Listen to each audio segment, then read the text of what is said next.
dear students, myself Gangadhar Solanke, and I welcome you all to the MC James virtual classroom. My dear students, today in 9th standards political science, we are going to start with the topic the United Nations. So, what are we going to learn in this chapter? The United Nations, an international organization, was established to ensure peace and security. So the basic and the first important thing which we have to understand here in this topic is that the United Nations is an international organization which was established to ensure peace and security at the international level. Try to understand this. In civics, we people learnt about the state government and central government, but this United Nations, which is an organization of the countries, that is why it is called, it is at the international level. So in this chapter we shall study its objectives, principles, structure and role in securing peace. Now if we people discuss about the background of the United Nations, then the thing which we know, two world wars were fought at the start of the 20th century, and because of these two world wars, life and property were destroyed on a large scale in these wars. Life and property were destroyed on a large scale in these wars, and because of this, the League of Nations was established after the First World War. After the First World War, League of Nations. The League of Nations was established after the First World War, and the United Nations, about which we are going to study in this topic.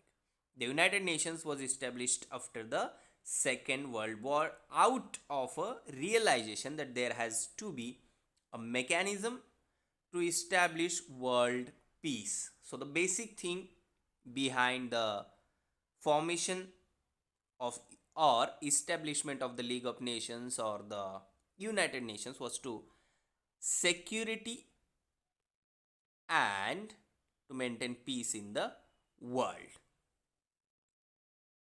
But after the use of the nuclear weapons in the Second World War, the idea took root that such destructive wars should be stopped, and that is the collective responsibility of all nations to do so. And the United Nations was established after the Second World War to instill this understanding among all nations that it is very important to stop such kind of wars. क्योंकि दिन ब दिन क्या हो रहा है, technology जितनी advance हो रही है, मॉडर्न हो रही है, वही टेक्नोलॉजी बहुत सारी मिलिट्री में भी यूज़ की जा रही है. तो उससे क्या होगा, फर्स्ट और सेकेंड वर्ल्ड वॉर में लाइफ एंड प्रॉपर्टी का जो नुकसान हुआ है उससे कई ज़्यादा हो सकता है, and it will create danger to the earth also. So it is very important to maintain peace in the world. Now here the chronology of the establishment of the United Nations, key points are there on the screen. The Atlantic Treaty, which was signed between Prime Minister of England Sir Winston Churchill and American President Franklin D. Roosevelt during the Second World War on 14th August 1941. So it was between the two nations, Prime Minister of England Sir Winston Churchill and American President Franklin D. Roosevelt. Now according to this treaty, a decision was taken to set up, to set up a permanent mechanism to establish international security. So it was the objective of that to establish international security after the Second World War was over. Now, detailed discussions followed on this decision into conferences among Allied powers in 1944 and in 1945, and a draft of the treaty to establish an international organization was prepared. Then after, at San Francisco in America, representatives of 50 countries, ये ऐसे 50 देश थे जिन्हें लगता था कि फिर से कोई वर्ल्ड वॉर ना हो और दुनिया के सामने और कोई बड़ा खतरा ना हो, तो ऐसे 50 देश सैन फ्रांसिस्को में इकट्ठा हुए, और we can say the representatives of that 50 countries. And these 50 countries drafted the Charter of the United Nations after discussions. And as soon as the war got over, the charter was signed on 24th October 1945, and the United Nations was established. So it was started where? 14th August 1941. And finally जो establishment हुआ that was on 24th October 1945. The United Nations is an international organization of sovereign nations. In detail about United Nations we'll talk, but here the objectives of the United Nations, which is the world's largest international organization. In the beginning, only 50 countries were members of the United Nations, but today this number has gone up to 193 countries. Now here in the United Nations membership from 1945 to 1994, you can see how it is increasing, the participation or the members. 1945, 48 up to 1993, and the number of nations increasing continuously. So today this number has gone up to 193. All these member nations come together on the platform of the United Nations, and the United Nations has its own definite objectives. Briefly, the United Nations takes up all necessary measures for establishing international peace. So peace is very important whenever we are talking about the United Nations. The basic objective or the fundamental thing about the United Nations is that it is for maintaining or for establishing international peace. Here now the objectives one by one.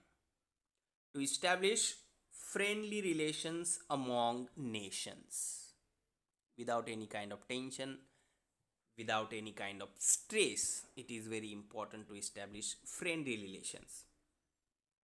Then to enhance international security by solving international disputes. If there is any international dispute or international disputes, then by sitting together, by discussing on it, and by taking help of other nations, it is important to enhance international security by solving international disputes. To safeguard and foster human rights and freedom. So here one again very important thing about the United Nations, it is the organization which is not only working for the solving international disputes or establishing peace, but also it works for the safeguard and foster human rights and freedom of the common. Along with these, the United Nations also aim at enhancing economic cooperation at the international level. Here now on the screen, you can see the purposes of United Nations: to maintain international peace and security, to develop friendly relations among nations, to cooperate in solving international economic, social, cultural, and humanitarian problems, and in promoting respect for human rights and fundamental freedoms, and to protect earth and environment. Now, the principles of the United Nations: all member states have sovereign equality, all member states must obey the charter, it is compulsory. Countries must try to settle their differences by peaceful means. Countries must avoid using force or threatening to use force. This one is also very important when we talk about the establishment of peace. Countries must avoid using force or threatening to use force. The United Nations may not interfere in the domestic affairs of any country, because this one is only for the international purpose or international level. Countries should try to assist the United Nations. Now, the next point: principles of United Nations. All member nations will have the same status. This one is very important, because it may possible that due to the thing of status or due to the status in the United Nations, again the problem may rise. So it is the thing that all member nations will have the same status. There is no discrimination among nations based on geographical size, economic, or military power. Now, here 193 members are there in the United Nations. तो ये सारे 193 nation जो है वो सब एक समान है. जियोग्राफिकली कोई नेशन बहुत बड़ा है या फिर इकोनॉमिकली स्ट्रांग है या फिर किसी एक पर्टिकुलर देश की मिलिट्री बहुत ही भारी है, उसकी मिलिट्री पावर बहुत ज़्यादा है, तो उसे वहाँ पर स्टेटस कुछ ज़्यादा मिलेगा, ऐसा नहीं है. All member Nations will have the same status. All member nations of the United Nations should respect of what? Respect the freedom and geographical unity of other member nations. All member nations should solve their international disputes and any kind of mutual problem, or mutually they have to solve the problem. And now the important thing about the United Nations to understand is that the structure of the United Nations. The United Nations Charter describes the structure and functioning of the organization, how it works or how it functions. So the United Nations has 6 main organs, and in that the first one, General Assembly, then the Security Council, third one, Economic and Social Council, International Court of Justice, fourth one, fifth, Trusteeship Council, and the sixth one, Secretariat. These are the 6 main organs of the United Nations: General Assembly, Security Council, Economic and Social Council, International Court of Justice, Trusteeship Council, and Secretariat. Now, one by one, we'll discuss about the each and every organ of the United Nations, its nature and how it works, or the functions of the particular organs. And now in this, the first one, General Assembly. All the member countries are members of the General Assembly. It means that 193 members are there in the General Assembly. Every year, the General Assembly meets in its session from September to December. Position and status of all the countries, whether they are rich or poor, big or small, is the same. And during the session, the General Assembly discusses important issues Now, important issues like environment, disarmament, the decisions in the General Assembly are taken by majority. Important thing, kind of democracy is there in the United Nations. The decisions in the General Assembly are taken by majority, and these decisions are in the form of resolutions, not in the form of laws. Or in other words, we can say the General Assembly only passes resolutions, it does not make laws. जैसे हमने civics में पढ़ा है कि central government में जब हमारी संसद में कुछ होता है, उसको लॉ पास करना होता है, तो डिस्कशन के बाद वो लॉ में कन्वर्ट हो जाता है after signing off the president and all that. लेकिन यहाँ पर in the United Nations general assembly किसी बात पर जब डिस्कशन होता है, मेजॉरिटी के तहत कोई डिसीजन लिया जाता है, तो वो डिसीजन लॉ नहीं होता है, इट्स रिजोल्यूशंस कि ऐसा हमें करना है. The significance of the General Assembly lies in the being a platform for representatives of member nations to come together and discuss and make policy. So three things are here. One is to come together, एक साथ आना है, एक साथ बैठना है. Then discussion. These things are very important in solving problems, and then to make policy or decision. आप भी देखो, कभी दो दोस्तों में अगर झगड़े होते हैं और हमें ऐसे लगता है कि उनके झगड़े सॉल्व होना चाहिए, तो पहले हम क्या करते हैं, उन्हें इकट्ठा लाना पड़ता है, फिर उस पर हम डिस्कस करते हैं और फिर हम डिसाइड करते हैं कि आज से इनकी दुश्मनी ख़त्म, दोस्ती शुरू. It is like that. यहाँ पर ऐसा नहीं है कि हर बार वही होता है, but if there is any dispute और प्रॉब्लम इन द नेशंस, तो सारे एक साथ आते हैं, बैठते हैं, डिस्कस करते हैं और उस पर एक विचार करके एक पॉलिसी बनाई जाती है. Now the functions of General Assembly: to elect the non-permanent members of the Security Council, to choose the United Nations Secretary General and the judges of the International Court of Justice, about which we are going to talk, to pass the annual budget of the United Nations. These are the basic or important functions of General Assembly.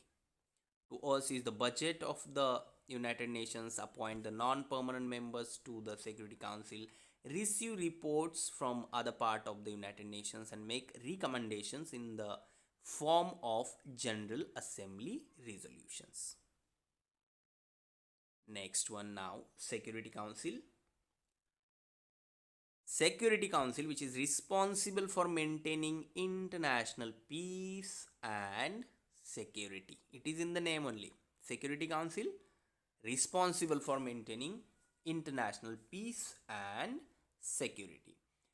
If we talk about the composition of the Security Council, then the 5 permanent members are there and 10 which are non-permanent members. In the non-permanent members, which are chosen every 2 years by the General Assembly, and if we talk about the permanent members, then America, Russia, England, France and China are permanent members, and its head rotates between members. Now how it works: makes binding decisions about international disputes, recommend mediations, send peacekeeping missions, impose economic sanctions and arms embargoes. Decisions must be passed by 9 by 15 members and all of the 5 permanent members. Now here one thing which is very important, a negative vote, or it is called veto, also known as the rule of great power unanimity, by a permanent member prevents adoption of a proposal. It means that for any decision to be taken, the assent of all 5 permanent members and 4 non-permanent members is necessary.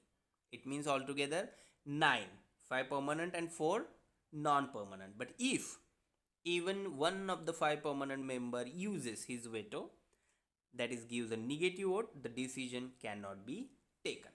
Now try to understand here. These 5 permanent members, these 10 non-permanent member. अब अगर कोई decision लेना है तो ये 5 में से 5 हमें चाहिए और 10 में से 4 चाहिए, तो ये हो गए 9 मेंबर्स। अब इस 5 में से किसी एक ने भी अपने वेटो पावर का यूज किया, निगेटिव वोट दिया, तो वो डिसीजन नहीं लिया जाता है। This is what is called veto power. Then the next one, the international court of justice.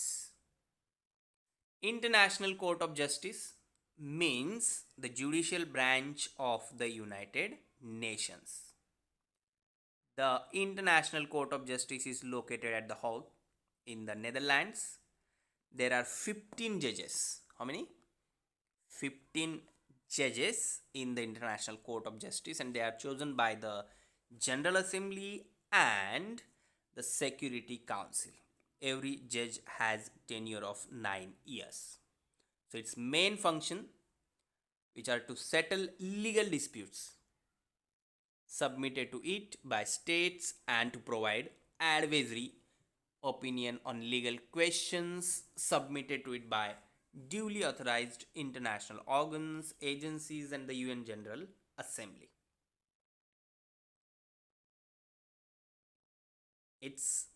If we talk about its functions, then to interrupt international law authentically, to advise the various organs or subsidiary bodies of the United Nations about legal issues.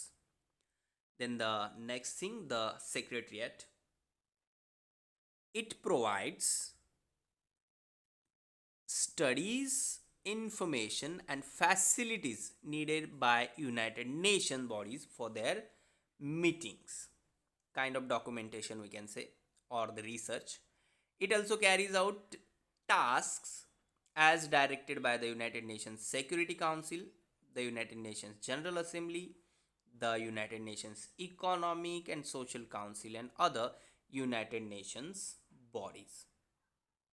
Now if we talk about the composition of the Secretariat, the United Nations Secretariat is headed by the Secretary General, assisted by staff international civic servants worldwide.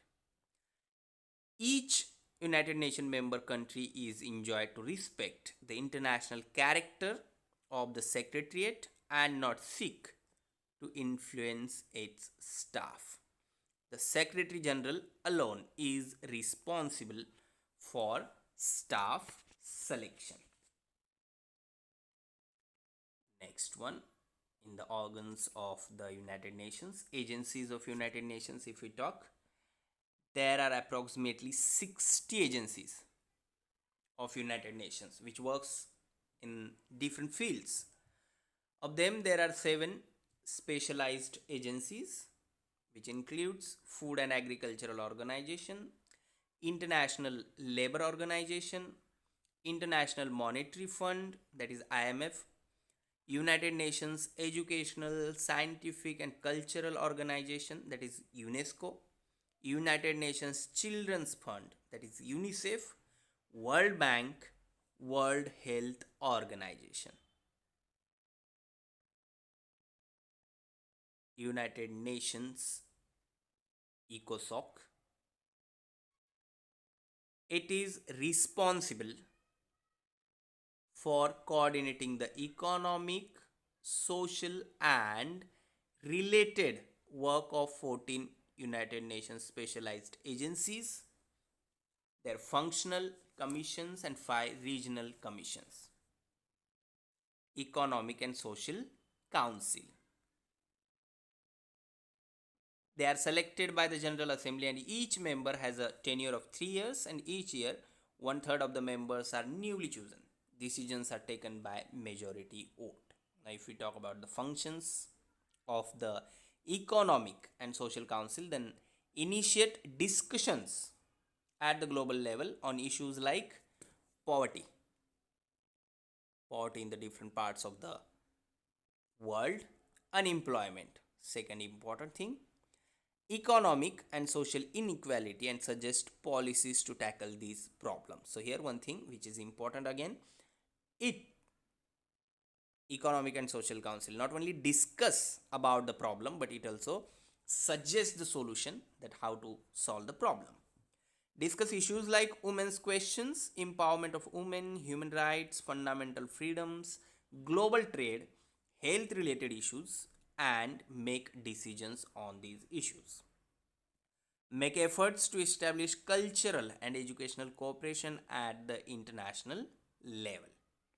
Coordinate the functioning of the different organizations working in association with the United Nations. Now the next thing, the trustship of council.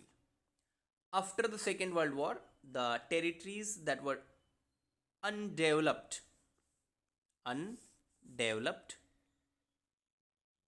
after Second World War, territories that were undeveloped were placed under the responsibility of the developed nations. Try to understand this again. जो undeveloped territories है या फिर countries है, उनकी responsibility developed countries पे डाल दी. The latter was suppose to help bring about the development of the trust territories, and once they attain independence from the colonies, help establish democracy. So the work of the trustship council is over as there are no trust territories left. Then the Millennium Development Goals. The United Nations member nations came together in 2000 and decided upon the development goals for the new millennium, and in that the first one, to eliminate poverty and hunger which is in the different parts of the world, to make the facilities of primary education available all over the world, to bring about women's empowerment, reduce infant mortality rate, to take special care of the health of pregnant women, to fight diseases like AIDS, malaria, etc. Nowadays we can add COVID-19 in this. To protect the environment and increase the cooperation between developed and developing countries. Now, by these goals, one can understand easily that the United Nations not only work on any particular field or in any particular area, but it works for the betterment of the world. Then India has made considerable progress in the direction of achieving the Millennium Development Goals with the help of UNICEF and UNESCO. The United Nations created UNICEF in 1946. It was established to promote the rights of children throughout the world. UNICEF stands for the United Nations International Children's Emergency Fund. The organization works around the world helping children, and it also works to promote the rights of children throughout the world. So basically UNICEF is for the children. Then the next one, UNESCO, which is another affiliated organization of the United Nations, which works towards peace and security between, or we can say it works towards peace and security in the world by promoting cooperation between member countries in the fields of education,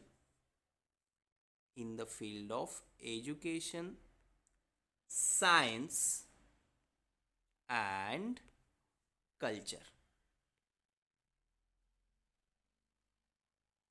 Now the next point, United Nations and preservation of peace. To settle international conflict peacefully. Again the same thing, it is very important to solve or to settle the conflict peacefully, क्योंकि अगर वो peacefully settle नहीं हुए तो फिर से पूरी दुनिया अलग अलग हिस्सों में बट जाएगी, अलग अलग ग्रुप में बट जाएगी, जैसे फर्स्ट वर्ल्ड वार और सेकेंड वर्ल्ड वार में हुआ था, और फिर वर्ल्ड वार होने के चांसेस होते हैं. So it is very important to settle international conflict peacefully. It includes appointing an intermediary acceptable to the nations involved in the conflict, use the legal procedure, appoint an arbitrator to solve the dispute, and if needed, to take recourse to military means and ensure that conflict will not occur again. United Nations makes efforts to ensure that violence does not erupt. Violence does not erupt in strike torn areas, and monarchy is restored as soon as possible.